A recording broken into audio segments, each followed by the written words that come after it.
Itu yang saya bilang kok malu-maluin banget gitu, norak gitu. Saya merasa ya, setelah saya ada Fufu Fafa itu, saya lihat kembali postingan saya, nggak ada yang gila segila ini. Walaupun lawan politik, nggak ada saya menghina sampai masalah pribadi. Ini mohon maaf ya, homo lah, kemudian nggak ada pasangan dan lain sebagainya. Buktinya semua rakyat mendukung saya, mendukung ucapan saya. Memang norak. Tapi setuju nggak kemudian kita menghina orang dengan bilang bijinya tinggal satu? Setuju nggak kita bilang homo? Kalau nggak setuju, jangan dong kita benar-benarkan tindakan itu untuk alasan apapun. Saya orang yang tidak bersetuju terhadap Prabowo sekian lama, tapi tidak pernah menggunakan cara seperti itu. Tidak pernah. Saya mengkritik pelanggaran HAM-nya, ya pelanggaran HAM-nya. Seberbeda-bedanya saya dengan Prabowo, seberbeda-bedanya saya dengan yang lain, saya tidak akan gunakan ucapan-ucapan seperti itu. Bisa periksa track record saya, tidak ada. Saya boleh beda dengan siapapun. Ya kita beda-beda aja. Itu loh. Bahkan seringkali saya kutip, saya tidak setuju pendapatmu, tapi hakmu untuk menyampaikan pendapat itu kan saya bela sampai mati. Tapi bukan berarti kita menyetujui. Bos, ucapan itu memang benci gitu loh. Posisi saya itu sekarang anggota DPR RI sudah 3 periode di atas menteri loh. Saya itu wakil rakyat. Kalau mau mengajari anak-anak bangsa ini, ajari anak-anak bangsa ini dengan etika, ya, sopan santun.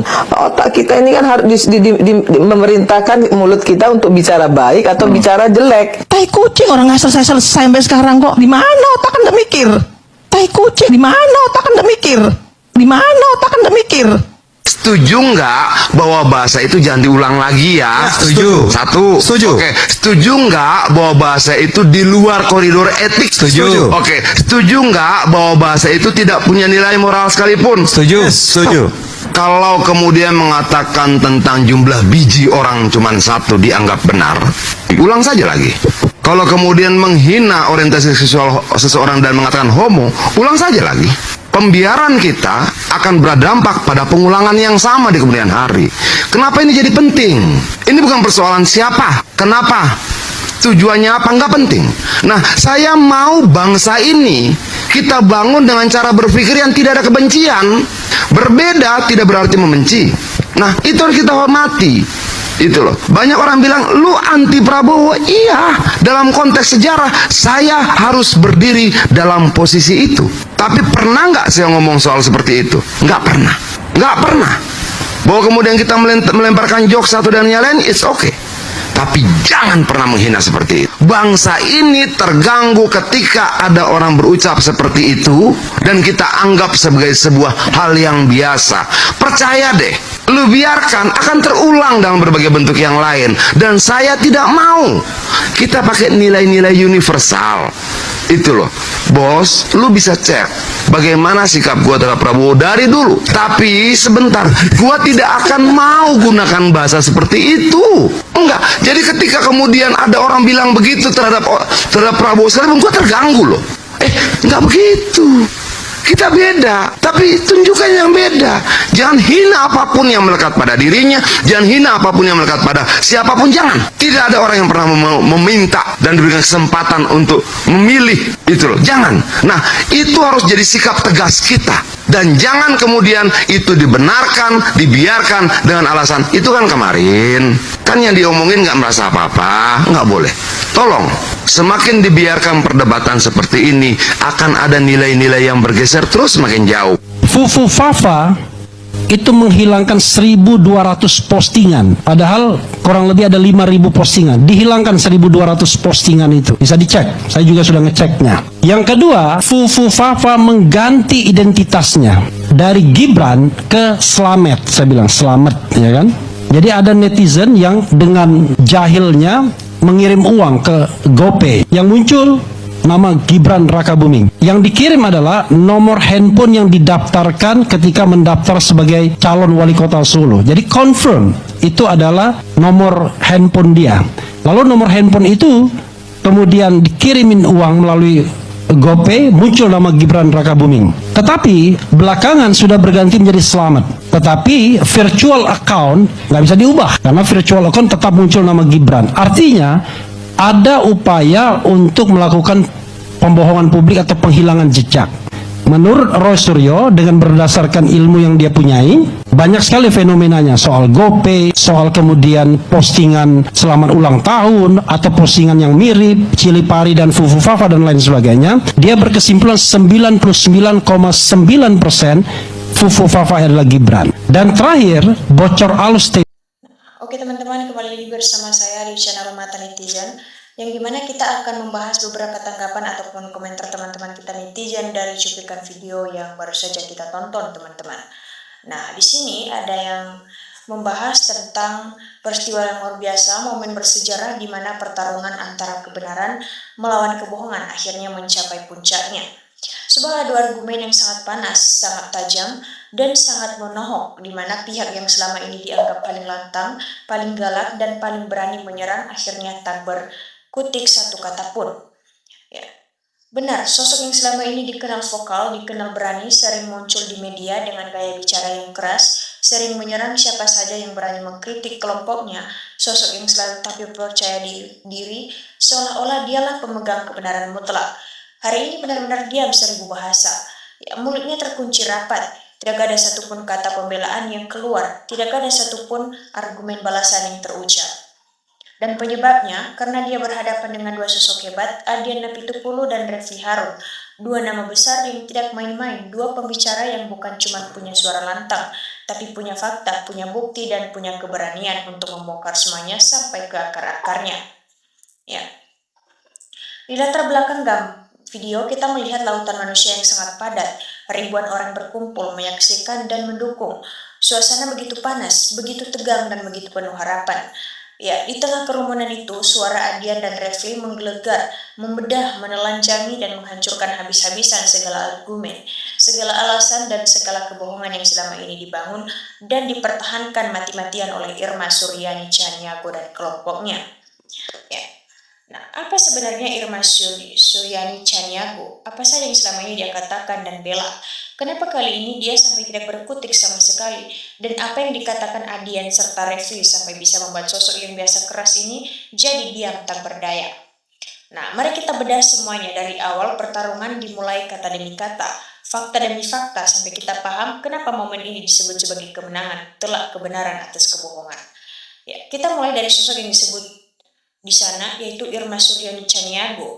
Siapa dia? Dia adalah sosok yang selama ini menjadi salah satu ujung tombak, ya, pembelaan mati-matian terhadap kebijakan-kebijakan, tindakan-tindakan dan segala hal yang dilakukan oleh Joko Widodo atau lingkaran kekuasaannya.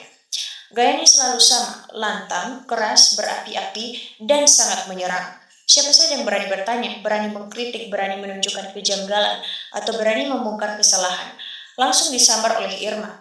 Dia akan bilang mereka tidak paham, dia akan bilang mereka berniat jahat, dia akan bilang mereka memecah belah, dia akan bilang mereka fitnah, dan dia akan bilang semua tuduhan itu tidak benar. Ya. Selama bertahun-tahun Irma menjadi tameng yang sangat kuat. Dia berbicara seolah-olah dia paling tahu segalanya, seolah-olah dia memegang semua data, seolah-olah dia adalah satu-satunya orang yang benar. Dia sering memotong pembicaraan orang lain, sering menunjuk-nunjuk, sering marah-marah, dan membuat orang lain takut atau malu untuk bertanya lebih jauh. Banyak orang yang diam saja melihat kelakuan ini. Banyak orang yang merasa, susah bicara sama dia. Dia terlalu keras, terlalu galak, dan tidak mau mendengar fakta. Tapi kali ini, Irma membuat kesalahan besar. Dia kira semua orang sama. Dia kira semua orang bisa dia kerjain dengan omongan keras, dengan gaya galak, dan dengan argumen kosong. Dia kira dia bisa menakut-nakuti siapa saja. Ya, dia lupa satu hal besar, yaitu ada orang-orang yang tidak takut, orang-orang yang punya bukti, dan orang-orang yang paham betul apa yang sebenarnya terjadi. Dan dua orang itu adalah Adian Napitupulu dan Refli Harun. Adian dikenal sebagai politikus yang tajam, yang selalu bicara berdasar data, yang tidak takut pada siapapun, dan yang punya keberanian menyuarakan kebenaran meski sendirian. Ya, Refli Harun, ini pakar hukum tata negara, pengamat politik yang sangat mendalam, yang paham betul aturan main, yang paham hukum, dan yang paling penting, yaitu dia tahu persis di mana letak kesalahan, di mana letak pelanggaran, dan di mana letak kebohongan itu disembunyikan. Ya, kedua orang ini bukan tipe yang bisa dibungkam dengan gaya galak, bukan tipe orang yang bisa dikalahkan dengan omongan kosong. Dan inilah momen di mana Irma bertemu dengan lawan yang jauh lebih hebat, jauh lebih tajam, dan jauh lebih berani darinya. Nah, pertarungan dimulai. Irma datang dengan gaya bicara biasanya, percaya diri, sombong, dan siap menyerang. Dia mulai bicara, mencoba mempertahankan hal-hal yang sudah jelas salah, mencoba menutupi kejanggalan-kejanggalan besar, dan mencoba memutarbalikkan fakta seperti biasa. Dia bilang, semuanya sudah sesuai aturan, tidak ada masalah, semua tuduhan itu tidak berdasar, jangan ada yang berniat buruk. Dia kira kali ini dia akan menang lagi. Dia kira kali ini dia akan bungkam lawannya lagi, tapi baru beberapa kalimat keluar dari mulutnya, Adian Napitupulu langsung memotong, langsung menohok, dan langsung meletakkan fakta pertama di atas meja. Ya, Adian bicara dengan suara tenang tapi sangat tajam. Bu Irma, Ibu bicara apa saja? Ibu bilang tidak ada masalah. Coba Ibu jelaskan dulu ini bagaimana. Ya, bagaimana mungkin ada jabatan yang diisi padahal secara aturan tidak boleh? Bagaimana mungkin ada keputusan yang diambil padahal bertentangan dengan undang-undang? Ibu punya data tidak? Ibu punya bukti tidak? Jangan cuma bicara, tapi jawablah pertanyaan ini. Nah, Irma terkejut. Biasanya orang langsung diam kalau dia marah, tapi Adian tidak peduli, dia terus menyerang. Ibu selama ini cuma disuruh bicara kan? Ibu cuma dibayar bicara kan? Ibu tahu apa soal isi dokumen? Ibu tahu apa soal aliran dana? Ibu tahu apa soal pelanggaran prosedur? Ibu tidak tahu. Ibu cuma disuruh membela meski jelas-jelas salah. Ya, belum sempat Irma menjawab atau marah-marah seperti biasa, Refli Harun masuk dan pukulan yang dia berikan jauh lebih berat, jauh lebih mematikan. Ya, Refli dengan gaya akademis tapi sangat keras membacakan pasal demi pasal, aturan demi aturan, dan menunjuk pelanggaran demi pelanggaran yang dilakukan. Refli berkata tegas, Bu Irma, Ibu bilang sesuai aturan. Mari kita buka undang-undangnya. Mari kita buka peraturannya. Di sini tertulis jelas, dilarang. Di sini tertulis jelas tidak boleh. Di sini tertulis jelas syaratnya harus ini. Tapi apa yang terjadi? Yang dilakukan justru kebalikannya. Ibu bilang sesuai aturan. Di mana pasalnya? Coba tunjukkan pada kami. Ya, jangan cuma omong kosong. Nah, Refli pun juga terus menekan teman-teman. Selama ini ibu menutupi banyak hal. Selama ini ibu memutarbalikkan fakta. Selama ini ibu berani-beraninya hitam bilang hitam itu putih dan putih itu hitam. Tapi hari ini saya tentang ibu. Kalau ibu benar, jelaskan kejanggalan ini, jelaskan dokumen ini, jelaskan prosedur ini. Kalau ibu tidak bisa jelaskan, berarti ibu bohong. Berarti ibu sengaja menipu rakyat. Nah, suasana ruangan jadi sangat hening. Ribuan orang menyaksikan menahan napas. Mereka melihat pemandangan yang tidak pernah mereka lihat sebelumnya. Yaitu Irma Suryani Caniago yang biasa galak, biasa berisik, biasa menyerang, kini diam, bingung dan tidak tahu harus menjawab apa. Ya, dan inilah momen puncaknya, momen yang menjadi judul besar kita hari ini, yaitu Irma Suryani Caniago tidak berkutik. Nah, setelah Adian dan Refli membordirnya dengan fakta, dengan hukum, dengan bukti nyata, dengan pasal-pasal, dan dengan pertanyaan tajam satu demi satu, Irma tidak bisa bergerak lagi. Ya, dia mencoba membuka mulut, tapi tidak ada satu suara keluar. Dia mencoba mencari argumen, tapi semua argumennya sudah dihancurkan duluan oleh Adian dan Refli. Ya, dia mencoba marah-marah seperti biasa, tapi kali ini kemarahannya terlihat lemah, terlihat dipaksakan, dan terlihat jelas bahwa itu cuma topeng untuk menutupi kebingungan. Nah, oke teman-teman, demikian saja video kita kali ini. Semoga kita bisa berjumpa dengan video-video berikutnya. Jangan lupa ditonton dan jangan lupa ditinggalkan jejaknya. Terima kasih. Salam NKRI harga mati.